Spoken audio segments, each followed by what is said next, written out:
నమస్కారం వెంకటేశ్వర గారు, బాగున్నారా? యా, నమస్తే అమ్మా. నమస్తే అమ్మా.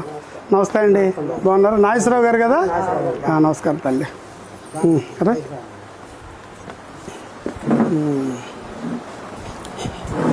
ఇప్పుడు మీకు కుటుంబానికి మన వెంకటేశ్వరరావు గారి ఆధారమా? మీరే కష్టపడి చూసుకుంటున్నారు అందరినీ. వెరీ గుడ్ అండి, ఎక్సలెంట్ ఎక్సలెంట్. మరి ఈ ఉద్యోగానికి డిఎస్సి ఉద్యోగం రావడానికి ముందు ఏం చేసేవారు? ప్రైవేట్ స్కూల్లో చేసేవారా? ఓకే. ఎంత ఇచ్చేవారండి?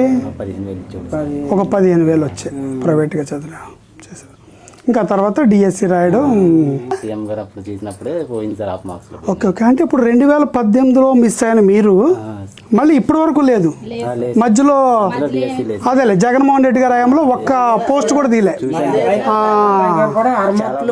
అరే అరే అరే అరే 2018 అంటే మాకు ఆప్షన్ ఉండదు కదా సార్, అది అవును నోటిఫికేషన్ ఇచ్చాడు, అందులో పోస్టులే లేదు సార్ అసలు. సోషల్ పోస్టులు అప్పుడు చాలా డిసప్పాయింట్ అయ్యాం. అది కూడా క్యాన్సిల్ అయిపోయింది, పోస్టింగ్ జరగలే. నోటిఫికేషన్ రిలీజ్ చేశారు, అది మళ్ళీ క్యాన్సిల్ కూడా అయిపోయింది. పోస్టులు అనేవి లేవు సార్, సబ్జెక్ట్ వచ్చి 0 పోస్టులు అలా క్రియేట్ చేశారు. అది మన గవర్నమెంట్ వచ్చిన తర్వాత క్యాన్సిల్ చేశారు. మళ్ళీ మెగా డిఎస్సి ఇచ్చారు. అవును, దాని మీద రిక్రూట్మెంట్ జరగలేదు సార్. అది కూడా ఎన్నికల ముందు మామూలు జస్ట్ ఫిబ్రవరిలో అనుకుంటా, 2019 ఫిబ్రవరిలో ఒక నెల ఉందానికి ఏదో డమ్మీ నిరుద్యోగులు మోసం చేయడానికి ఒకటి రిలీజ్ చేశారు. 0 పోస్టులు ఉన్నాయి సార్ అప్పుడు మా సబ్జెక్ట్ సార్. 2018లో 1 మార్కుతో డిఎస్సి కోల్పోయిన మీకు మళ్ళీ ఇన్నేళ్ళు పట్టింది. 7 ఏళ్ళ సుమారు 7 ఏళ్ళు పట్టింది. అది అంటే జగన్మోహన్ రెడ్డి గారు నోటిఫికేషన్ ఇవ్వకపోవడం వల్ల నేను 7 ఇయర్స్ వెయిట్ చేయాల్సి వచ్చింది. ఎట్లా సాధించారు దీన్ని?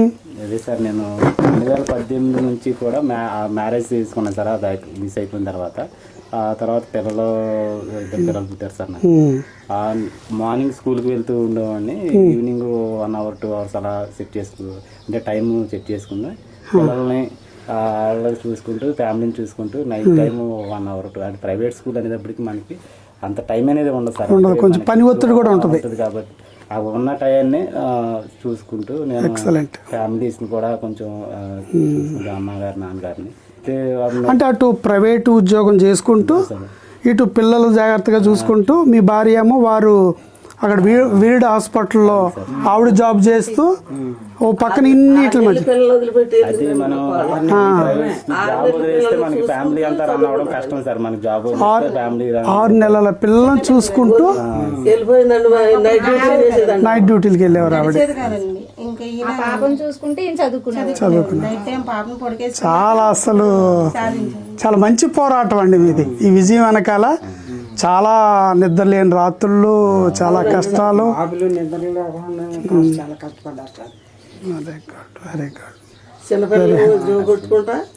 చదువుకుంటా పుస్తకాల మీద నిద్రపోయాడు. జాబ్ అనేది మా జనరేషన్ మార్చింది సార్, మీ జనరేషన్ మార్చింది సార్. ఫ్యామిలీకి మొత్తం ఫ్యామిలీ పిల్లలకి మాకు పండగ వచ్చింది. మాకు బాగా గుర్తండి ఆ డిఈసి అవుతున్న సందర్భంలో కూడా ఆ యొక్క ప్రాసెస్ని ఎలా చేస్తున్నాం ఏంటి అనేది లోకేష్ అన్న గారు వారి యొక్క ఒక పట్టుదల, ఒక దీక్ష. ఎందుకంటే నోటిఫికేషన్ వచ్చిన 150 రోజుల్లో మొత్తం ప్రక్రియ పూర్తి చేశారు.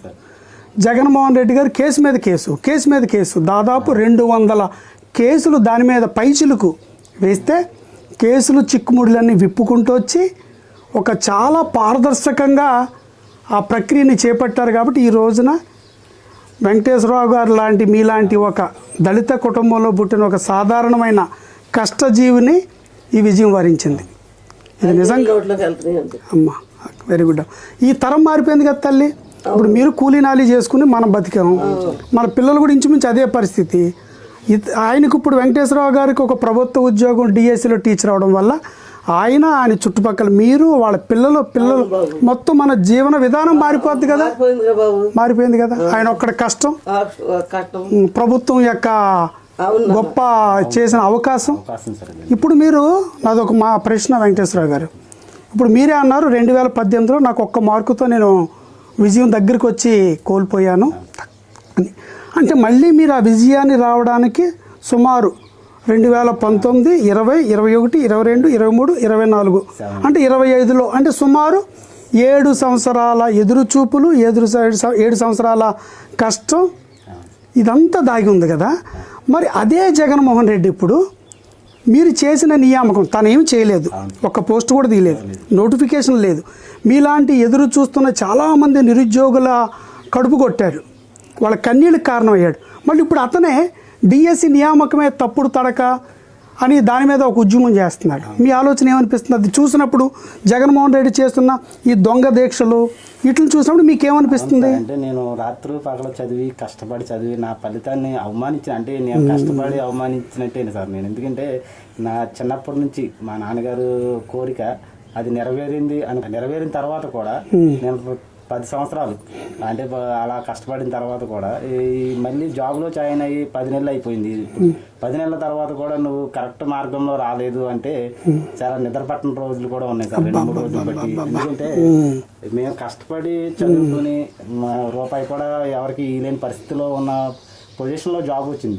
ఆ జాబ్ని మేము ఎలా సాధించామనేది మాకు తెలుసు సార్. కష్టపడిన వాడు ఏమీ చేయలేని వాడికి ఏదో చేసిన వాడిని బుర్ర చల్లడం తప్పితే ఏమీ లేదు సార్. నేను ఎంత కష్టపడానో తెలుసు సార్. రాత్రులు నిద్రలేని రాత్రులు చాలా గడిపాను సార్. అలాంటిది కూడా మళ్ళీ జాబ్ వచ్చాక కూడా అలా ఎడ్యుకేషన్ చేయడం అనేది మమ్మల్ని అవమానించినట్టుగా సార్. అది ఇంతమంది పేద జీవితాల్లో ఒక వెలుగు, మీ కష్టానికి ఒక గుర్తింపు, ఒక అవకాశం ఈరోజు వచ్చింది సార్ నారా చంద్రబాబు నాయుడు గారు వల్ల. అవును సార్. సమాజంలో ఇప్పుడు నన్ను చూస్తే చాలా మంది రెస్పెక్ట్ గా చూస్తున్నారు సార్.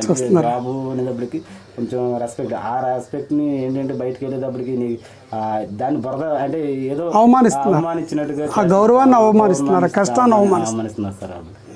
అది ఆయన చేయలేకపోయినది కూడా ఆయన మన మీద బురద చల్లుతున్నాడు. అది శుభ్రంగా బతుకుతున్నాము మా పేద కుటుంబం. దానికి చాలా నేను బాధపడుతున్నాను. ఏం అక్కర్లేదు వెంకటేశ్వర గారు, చంద్రబాబు నాయుడు గారు ఉన్నారు అక్కడ, నారా చంద్రబాబు నాయుడు గారు, నారా లోకేష్ గారు ఉన్నారు.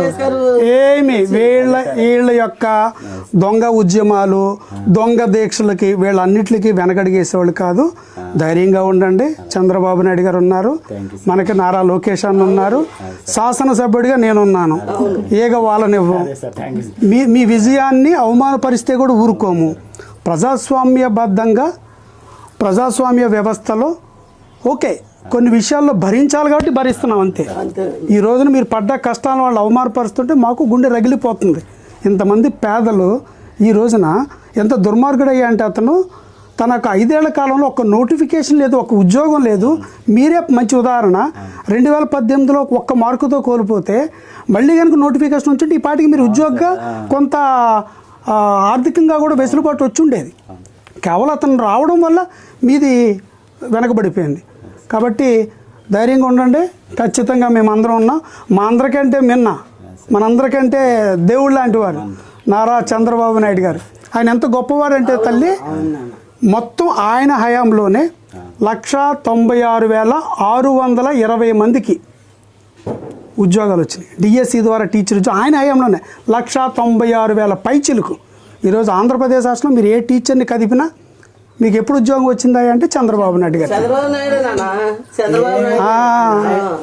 థ్యాంక్ యూ వెంకటేశ్వరరావు గారు, వెరీ హ్యాపీ. మీ విజయాన్ని మనం దేవరపల్లిలో ప్రోగ్రామ్ పెట్టినప్పుడు వచ్చారు కదా, అప్పుడు ప్రోగ్రామ్ కూడా చేసాం. ఓకే, ఇదేనా మన ఇల్లు? రండి రండి, ఇల్లు చూద్దారండి. ఇక్కడ ఈ కుటుంబంలోనే ఉంటున్నాను.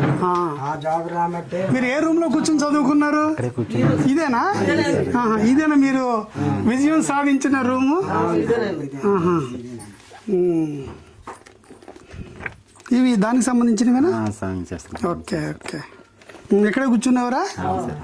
ఎక్కడే కూర్చుని ప్రిపేర్ అయ్యారా? కూర్చున్నాను సార్. ఇద్దరు అన్నయ్య నేను ఉండేవాళ్ళం, అటువైపు అన్నయ్య ఉంటారు సార్. Very good. ఆయన ఒక అరమార్కులు చెప్పారండి. ఇప్పుడు ఈయన చెప్పారు చూడండి, ఆయన అరమార్కు. మరి ఆయన ఈసారి ట్రై చేయలేదా? మొన్న సార్ అంటే దగ్గరికి వచ్చింది, అలాగా మళ్ళీ గ్యాప్ వచ్చింది. ఓకే తల్లి, అమ్మా మంచి విజయం సాధించారు మీ వారు. కాకపోతే దుర్మార్గులు ఈ విజయం మీద కుట్ర. అలాగే తల్లి, అమ్మా ఓకే తల్లి, వెళ్ళొస్తాను. మీరు కూడా ఆల్ ది వెరీ బెస్ట్. సమాజానికి ఒక మంచి గురువులు అవ్వాలి మీరు. వేలాది మంది విద్యార్థులకు మార్గదర్శనం అవ్వాలి, మంచి భవిష్యత్తుని ఇవ్వాలి. ఎందుకంటే నారా లోకేష్ గారు ఒక యజ్ఞం లాగా, ఒక తపస్సులా చేసి దీన్ని మనందరికి అందించారు. చాలా కాబట్టి మనం దాన్ని నిలబెట్టుకోవడంతో పాటు సమాజానికి మంచి పౌరుల్ని, విద్యార్థుల్ని తయారు చేసి వాళ్ళకి మంచి భవిష్యత్తు ఉండే బలమైన వ్యక్తిత్వం ఉన్న, నిర్మాణం ఉన్న వ్యక్తులుగా తయారు చేయండి గురువులుగా. మళ్ళీ కలుద్దాం. నమస్కారం తల్లి.